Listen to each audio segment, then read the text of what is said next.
Dan puji nama Tuhan, lama kita tidak berjumpa dengan hambanya, dan nanti hambanya akan cerita bagaimana ya. Mari silakan hambanya. Ya.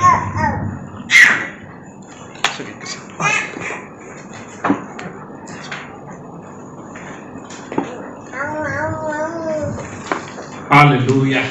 Amin. Salam. Shalom. Luar biasa. Sudah mulai gelap di sini ya. Bukakan saya 2 Timotius 3. Bacaan kita 2 Timotius 3 ayat 10 sampai 17.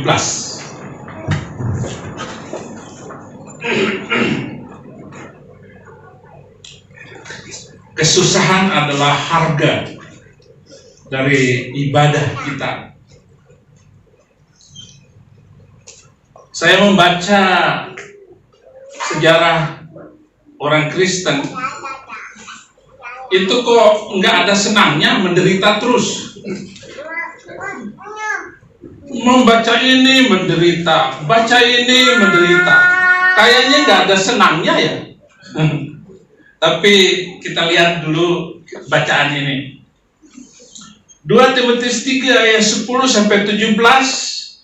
Tetapi engkau telah mengikuti ajaranku, cara hidupku, pendirianku, imanku, kesabaranku, kasihku dan ketekunanku. Engkau telah ikut menderita penganiayaan dan sengsara, seperti yang telah kuderita di Antiokhia dan di Ikonium dan di Listra. Semua penganiayaan itu kuderita dan Tuhan telah melepaskan aku daripadanya. Memang setiap orang yang mau hidup beribadah di dalam Kristus Yesus akan menderita aniaya. Sedangkan orang yang jahat dan penipu akan bertambah jahat. Mereka menyesatkan dan disesatkan. Tetapi hendaklah engkau tetap berpegang pada kebenaran yang telah engkau terima dan engkau yakini, dengan selalu mengingat orang yang telah mengajarkannya kepadamu. Ingatlah juga bahwa dari kecil engkau sudah mengenal kitab suci yang dapat memberi hikmat kepadamu dan menuntun engkau kepada keselamatan dan keselamatan oleh iman kepada Kristus Yesus. Segala tulisan yang diilhamkan Allah memang bermanfaat untuk mengajar, untuk menyatakan kesalahan, untuk memperbaiki kelakuan, dan untuk mendidik orang dalam kebenaran. Dengan demikian tiap-tiap manusia kepunyaan Allah diperlengkapi untuk setiap perbuatan baik. Amin. Amin. Ya. Saudara-saudara, kalau melihat saya kenapa kok tidak pernah mundur sedikit pun dari menginjil, dari memberitakan firman Tuhan. Saya juga heran ya, kenapa? Nah, itu.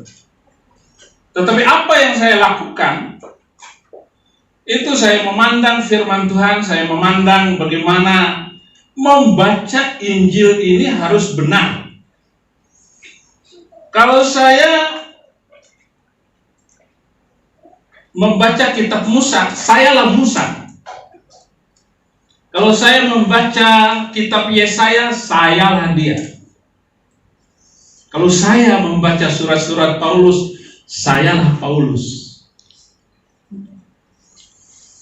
Jadi saya tidak boleh mengatakan, saya jangan Paulus. Memang saya Paulus. Itu. Sayalah dia. Itu untuk menjaga spirit saya, semangat saya, pengertian saya tentang firman Tuhan. Dan kenapa saya tidak pernah mundur sedikit pun? Karena saya membaca Injil ini luar biasa. Injil adalah kekuatan Allah. Injil adalah cara kita membangun Indonesia ke depan. Injil adalah cara kita membangun Indonesia yang penuh toleransi dan damai di masa yang akan datang.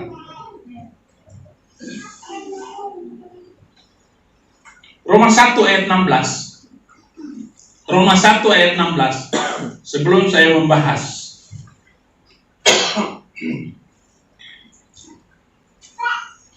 Apa kata Paulus di sini? Sebab aku mempunyai keyakinan yang kokoh dalam Injil. Karena Injil adalah kekuatan Allah yang menyelamatkan setiap orang yang percaya. Pertama-tama, halo? Apa di situ? Bukan. Indonesia. Amin. Pertama-tama orang Indonesia. Indonesia. Kalau kamu baca Yahudi, Yahudi jauh. Di sini nggak ada. Di Bali nggak ada orang Yahudi. Pertama-tama orang Indonesia. Bali. Indonesia terlalu jauh. Belum tentu kamu ke Lombok. Bali dulu nih, Bali dulu. Itulah cara saya membaca. Jadi apa? Pertama-tama orang Indonesia, tetapi juga orang Malaysia. Baru mengerti rencana Tuhan di dalam kehidupan kita. Baru kita mengerti kenapa Tuhan memanggil saya, kenapa Tuhan membuat saya hidup di Bali. Supaya saya berbicara firman Tuhan di Bali. Amin. Tepuk tangan dulu, tepuk tangan.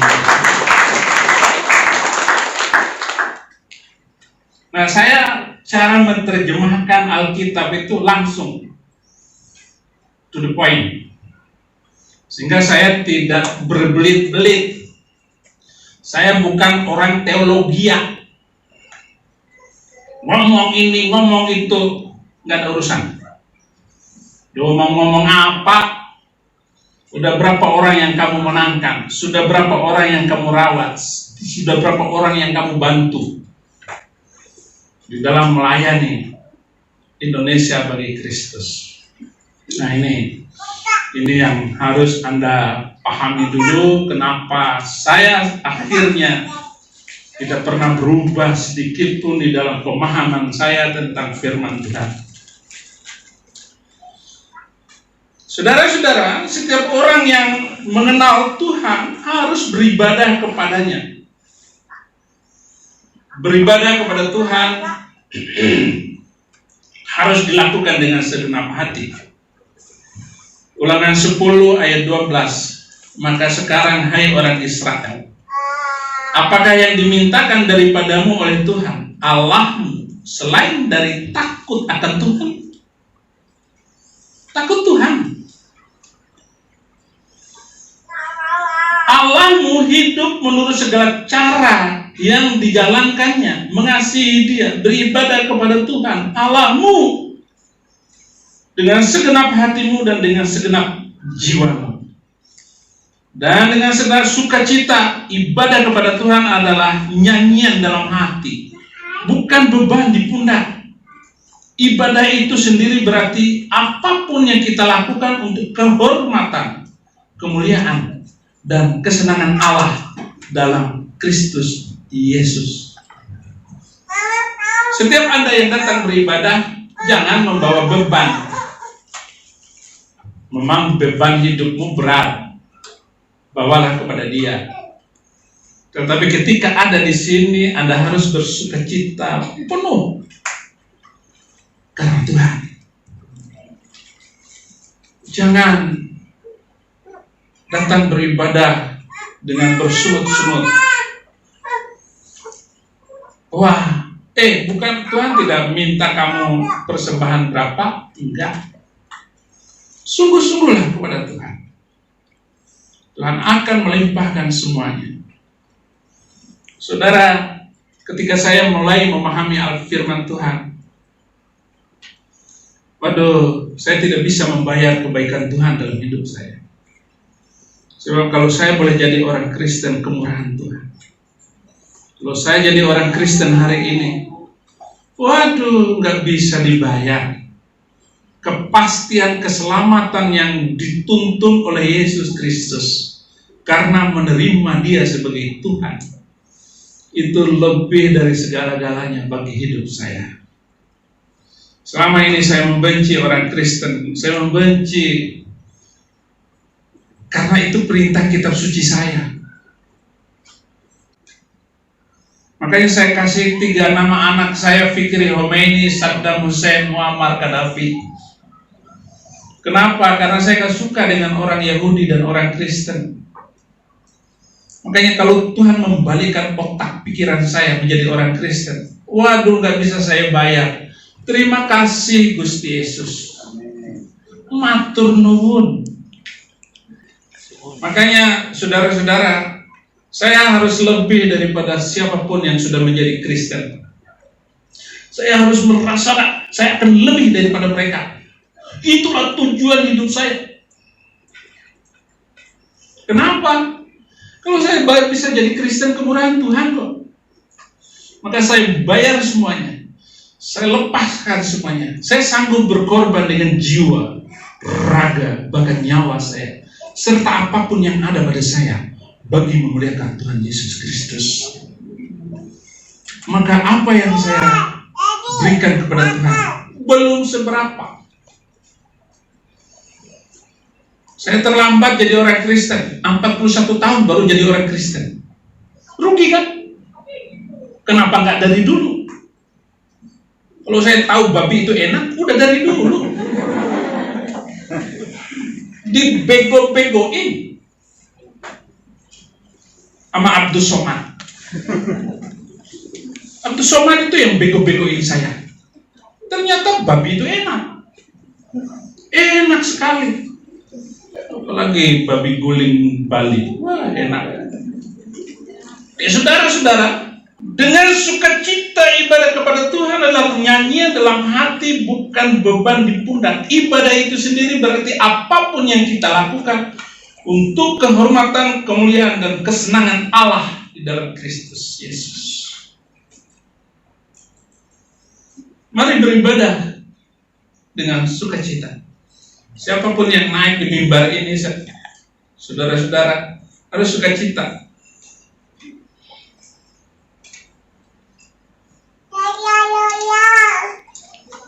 1 Korintus 10 ayat 31, aku menjawab, jika engkau makan atau jika engkau minum atau jika engkau melakukan sesuatu yang lain, lakukanlah semuanya itu untuk kemuliaan Allah.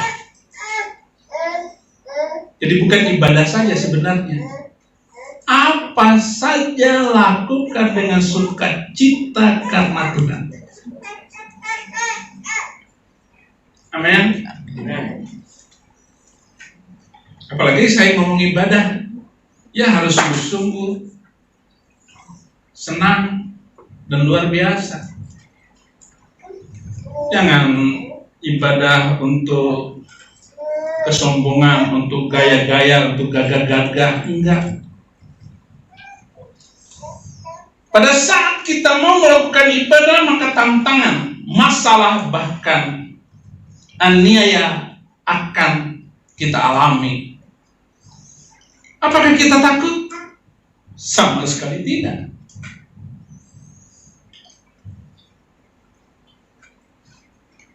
Tahun kedua saya memenangkan 350 Muslim terima Yesus. Wah, saya mulai merasa, wah, enak juga jadi orang Kristennya. Tahun ketiga saya sudah melihat suatu saat saya masuk penjara. Wah, masa gara-gara masuk Kristen masuk penjara? Ah, nggak mungkin lah. Tapi Desember 2017, 5 orang polisi datang menjemput saya. Oh, ini mungkin mimpi 10 tahun yang lalu itu. Saya akan masuk penjara. Dan benar. tulisan-tulisan saya di HP dipakai sama polisi sebagai penistaan agama. Padahal saya tidak menistakan agama. Justru agama itulah yang menistakan agama lain. Mestinya saya jawab begitu, tapi lidah saya tidak mampu.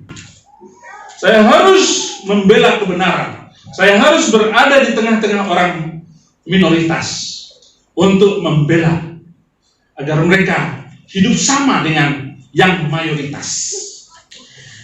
Pada saat kita mau melakukan ibadah, maka tantangan, masalah, bahkan aniaya akan kita alami. Apakah kita takut? Sama sekali tidak.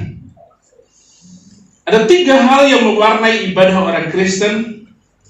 1, untuk tetap beribadah dengan setia, kita harus mengikuti jejak para rasul. Jejak para rasul itu apa?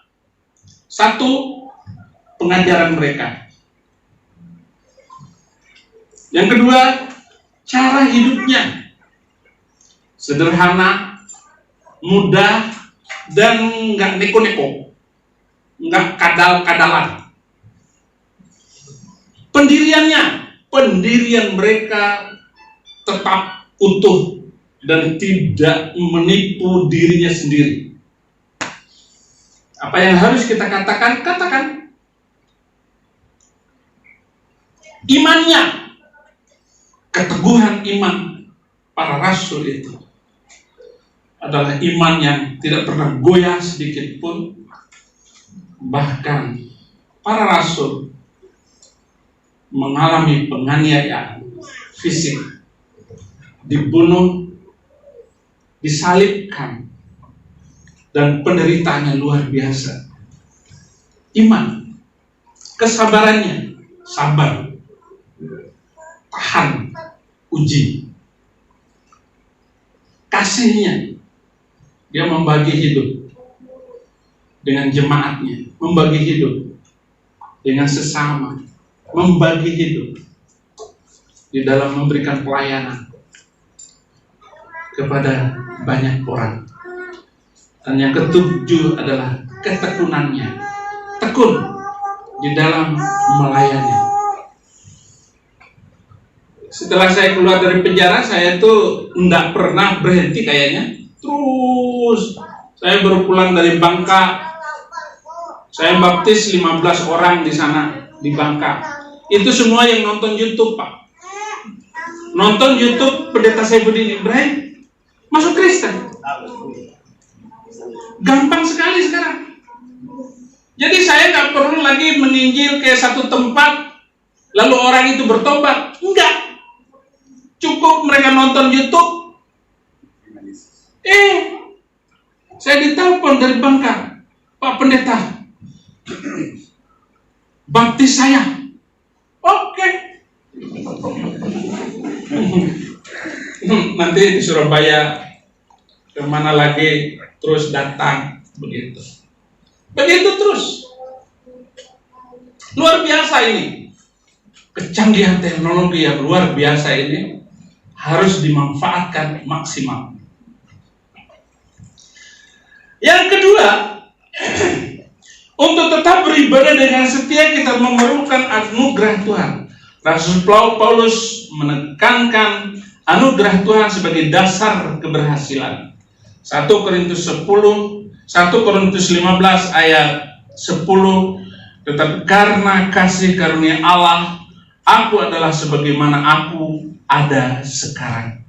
Dan kasih karunia yang dianugerahkannya kepadaku tidak sia-sia. Sebaliknya, aku telah bekerja lebih keras daripada mereka semua.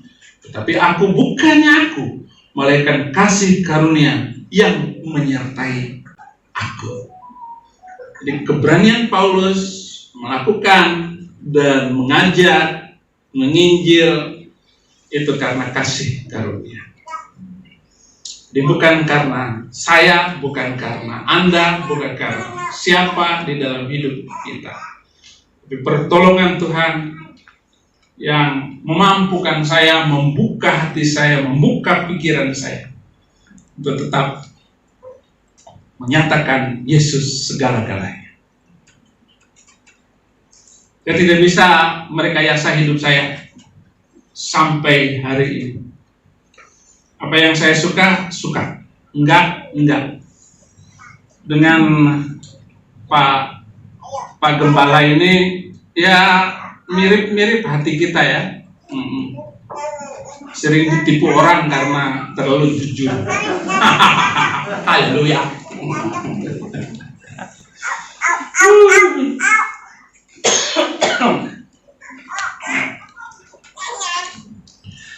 Keberhasilan dalam pelayanan, Efesus 6 ayat 20, yang kulayani sebagai utusan yang dipenjarakan. Jadi saya melayani sebagai utusan yang dipenjarakan. Paulus mengatakan bahwa dia dipenjarakan karena Kristus. Kita pun berada sebagai orang Kristen.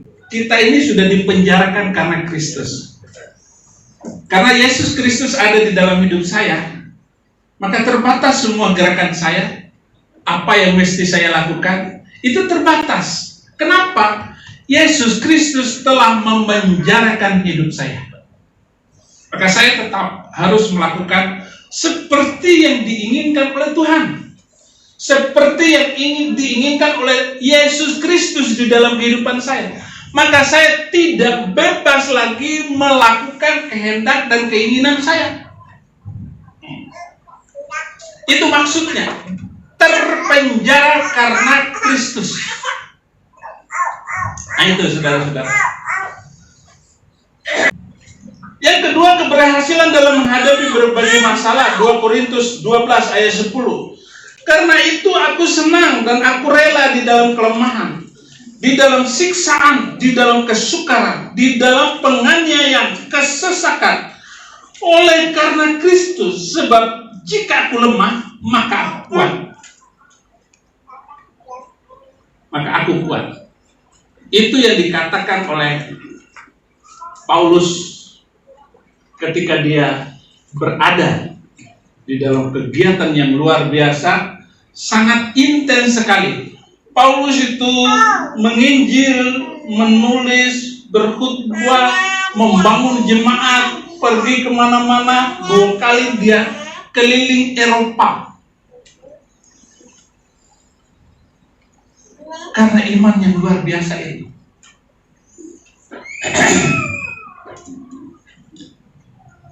Yang ketiga, untuk tetap beribadah dengan setia, kita perlu memandang kepada upah dan pahala yang menanti kita. 2 Timotius 4 ayat 6-8, upahnya begini. Mengenai diriku, darahku sudah mulai dicurahkan sebagai persembahan, dan saat kematianku sudah dekat. Aku telah mengakhiri pertandingan yang baik. Aku telah mencapai garis akhir. Dan aku telah memelihara iman. Sekarang telah tersedia bagiku mahkota kebenaran yang akan dikaruniakan kepadaku oleh Tuhan, Hakim yang adil pada harinya. Tetapi bukan hanya kepadaku, melainkan juga kepada semua orang yang merindukan kedatangannya. Paulus tidak memuji tulisannya hanya dirinya saja, tetapi setiap orang yang rindu kedatangan Yesus, dia pun mendapat upah, mahkota kehidupan, mahkota kebenaran. Saudara-saudara, upah yang disiapkan itu adalah mahkota kemegahan. 1 Tesalonika 2 ayat 19. Sebab siapakah pengharapan kami atau sukacita kami atau mahkota kemegahan kami di hadapan Yesus Tuhan kita pada waktu kedatangannya, kalau bukan kamu. Jadi Paulus bilang begini, siapakah mahkota kemegahan saya ketika dia datang untuk kedua kali? Kalian semua, jemaat Bukit Sion. Mahkota kehidupan Pak Yonatan, ya saudara semua. Walaupun saudara-saudara sudah nyusahin dia. Banyak nyusahin. Tapi itulah kebahagiaan itu. Itulah sukacita yang penuh dari seorang gembala, dari seorang penginjil. Adalah saudara-saudara tunduk dan patuh kepada Tuhan Yesus Kristus. Itu sudah banget, sudah luar biasa, saudara-saudara. Itu adalah mahkota kemegahan. Yang kedua adalah mahkota kehidupan. Yakobus 1 ayat 12. Mahkota kehidupan. Berbahagialah orang yang bertahan dalam pencobaan, sebab apabila ia tahan uji, ia akan menerima mahkota kehidupan yang dijanjikan Allah kepada barang siapa yang mengasihi dia. Jadi mahkota kehidupan ini adalah Anda dapatkan kalau Anda sama-sama sabar dengan Pak Gembala, dengan semua jemaat yang sudah mengalami kesusahan-kesusahan di dalam hidupnya. Itu namanya mahkota kehidupan. Yang ketiga adalah mahkota kebenaran. 2 Timotius 4 ayat 8. 2 Timotius 4 ayat 8. Sekarang telah tersedia bagiku mahkota kebenaran yang dikaruniakan kepadaku oleh Tuhan, hakim yang adil pada harinya. Tetapi bukan hanya kepadaku, melainkan juga kepada semua orang yang merindukan kedatangannya. Yang keempat adalah mahkota kemuliaan. 1 Petrus 5 ayat 4. Maka kamu apabila Gembala Agung datang, kamu akan menerima mahkota kemuliaan yang tidak dapat layu. Karena itu jangan goyah, karena kelelahan kita di dalam Tuhan tidak akan sia-sia. 1 Korintus 15 ayat 58. Karena itu saudara-saudaraku yang kekasih, berdirilah teguh, jangan goyah, dan bergiatlah selalu dalam pekerjaan Tuhan. Sebab kamu tahu bahwa dalam persekutuan dengan Tuhan, jerih payahmu tidak akan sia-sia.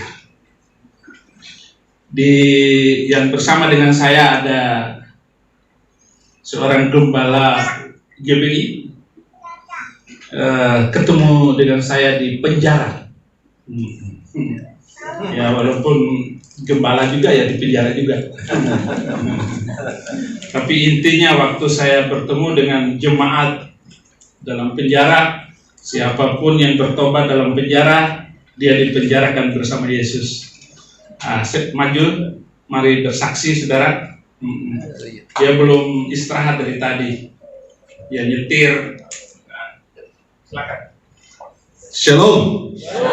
Saya minta maaf, saya kondisinya begini karena tadi saya pergi cuci mobil, bahkan Abi sepatunya di mobil, tidak pakai sepatu. Dan jangan saudara pikir bahwa Abi terlalu sederhana, enggak. Di mobil ada sepatu, mobilnya saya yang bawa, kemudian saya telat balik. Ya, karena GPS juga saya percaya tidak ada yang kebetulan, supaya betul ketahuan bahwa kami memang baru datang gitu. Kami nyetir habis acara baptisan di Bintaro, 2 orang dibaptis, dan itu jiwa yang lumayan, artinya lumayan, betul-betul dia menunjukkan jati dirinya bahwa dia siapa dan terima Yesus. Bukan biasa-biasa, berarti orang yang punya jati diri, dan saya tahu dia orang punya karakter, tapi dia bisa terima Yesus sebagai Tuhan dan Juru Selamat. Kesaksian singkat saja, nama saya Yesaya Alex Pangewali. Saya ketemu Abi di lapas Tangerang Baru. Saya masuk penjara, saudaraku juga, karena masalah tambang. Saya gembala, tapi waktu saya masih kerja, saya main tambang emas dan nikel. Akibat itu saya dipenjara. Saya tidak akan bahas itu, saya cuma bahas bagaimana berjumpa dengan Abi, dan memang tidak ada yang kebetulan.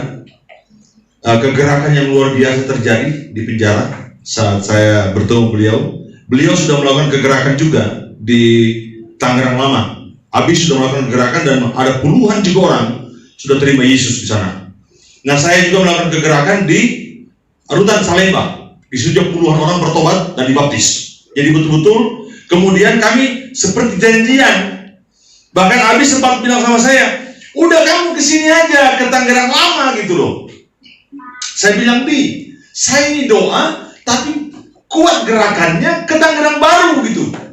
Sudahlah, di sini sudah enak semuanya. Abi sudah melayani, banyak jiwa-jiwa diselamatkan. Saya bilang, Bi, tidak, Bi. Hati saya itu digerakkan ke Tangerang Baru. Dia bilang, oke lah, kita masing-masing berdoa lah.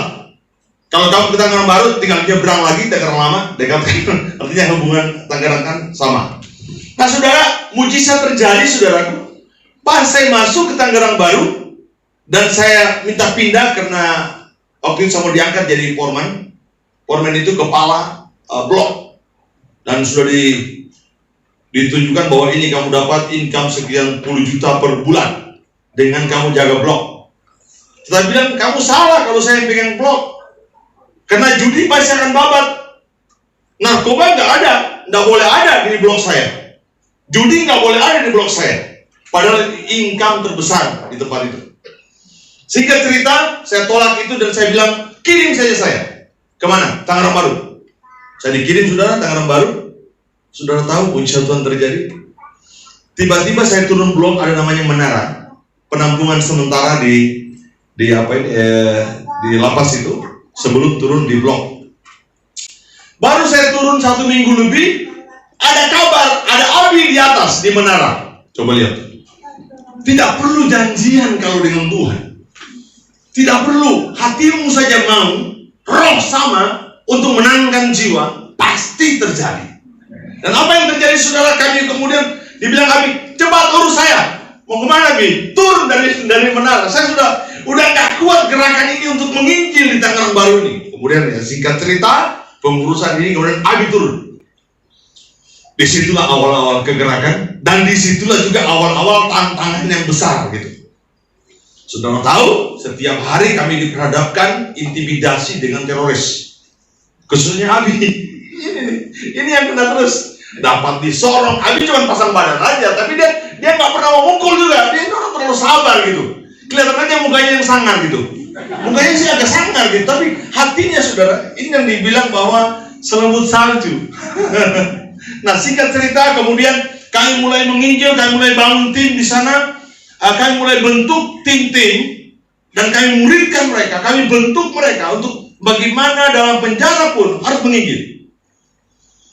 Ada sekitar 5 tim, ya nih, masing-masing tim 3. Dan kami Abi patungan, ada satu lagi namanya Parudi, kami bertiga. Kami janji iman setiap bulan. Kami store itu untuk apa? Untuk pergerakan di dalam penjara. Jadi kemudian begitu jiwa banyak, saudara tahu di mana penginjilannya? Lapangan bola.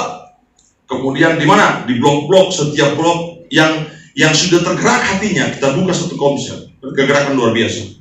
100 orang lebih, 120, yang dibaptis 60-an ya, yang sudah 60-an. Berikan kemuliaan dong. Ini rahasia, saudara. Tadi baru juga kalau saudara lihat tadi gereja Anugerah, itu kami kembali lagi semangati mereka untuk bahwa gerakan amanat agung jangan pernah berhenti. Penjara hanya bisa membatasi kau punya tubuh, tapi pikiran dan semangat jangan pernah dibatasi. Walaupun kamu di penjara, jadilah pendoa-pendoa sampah bagi bangsa ini. Itu saya ngomong tadi bagi jemaat yang ada, dan kegerakan luar biasa, saudara. Kemudian Abi bebas, saya dibuang lagi di penjara namanya Selawi, Jawa, saudara. Ini juga, ini Bandung, Jawa Barat, Jawa Tengah. Dibuang di sana, satu gereja di sana sepi awalnya. Kegerakan lagi terjadi. Artinya begini, saudara, dimanapun orang buang kamu, dimanapun kamu ditempatkan bosmu, kalau Tuhan menyertaimu, pasti ada berkat di sana.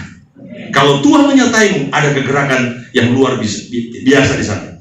Kelihatan kami dari 2 hari berturut-turut belum tidur nyenyak, tetapi semangat kami tidak kendor. Saya nyetir, tapi yang Abi saya bilang, Abi tidur aja di belakang. Kita nyetir berdua gitu. Mungkin tubuh lelah, tapi roh kami menyala. Yang apa? Satu tujuan. Jiwa sangat berarti bagi hormat kemuliaan nama Tuhan. Dan tugas ini bukan saya tugas gembala, bukan saya tugas majelis, dia akan tim pengembangan. Tugas ini juga jemaat punya tugas. Hari-hari ini sudah singkat, saudaraku. Hari-hari ini, hari Tuhan ini sudah mau singkat. Jangan lagi disibukkan hanya karena tersinggung, marah, benci, kepahitan. Cukup. Pikirkan jiwa bagi Kristus. Pikirkan menangkan jiwa bagi Kristus. Minimal 1-2 orang sebelum Tuhan datang. Jangan lagi sibuk dengan aku mau ini, aku mau ini. Oke lah, kebutuhan silakan aja. Tetapi yang Tuhan mau dan yang membuat sorga bersorak bukan pada waktu kau dapat Ferrari, bukan pada waktu kau dapat ratusan miliar, tidak. Pada satu jiwa dimenangkan, perlaksa-laksa malaikat bersorak-sorak karena jiwa tersebut. Menangkan jiwa sebanyak-banyaknya buat Tuhan Yesus. Amin. Nah, itu kesaksian. Beliau ada di penjara jadi ketemu. Mungkin 2 bulan saya harus ketemu dengan 2 orang pengusaha. 2 bulan dulu sebelum memulai peninjilan, saya harus perlukan 2 orang dulu untuk membantu saya. Beliau ini bagian disiplin. Jadi kalau ada anak buah yang nggak disiplin, urusan ke dia. Yang satu lagi Keuangan. bagian keuangan. Jadi dia yang pegang keuangan. Bahkan sebelum saya keluar, itu saya masih meninggalkan 50-an juta rupiah. Kalau ditabung itu uang, itu bisa beli 2 Innova. Ya. Sejak saya melayani itu dalam penjara, uangnya banyak sekali, Pak. Jadi kalau mau banyak duit itu masuk penjara, Pak.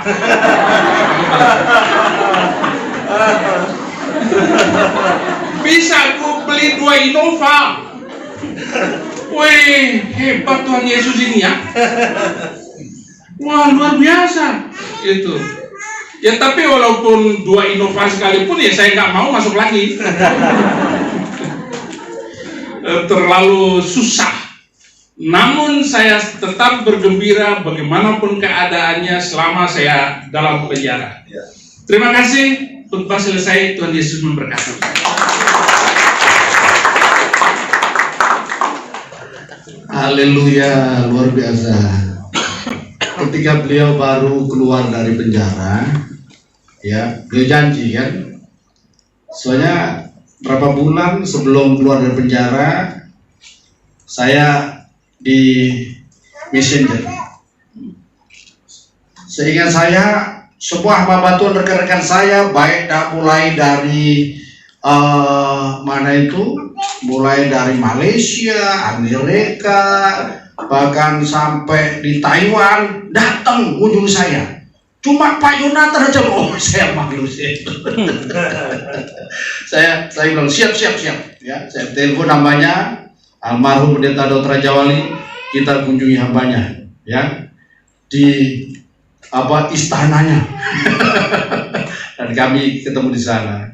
Kemudian akhirnya ngobrol-ngobrol. Harapan saya waktu itu sih pagi bisa hadir dan bisa untuk sampaikan firman Tuhan di sana, cuma tidak bisa.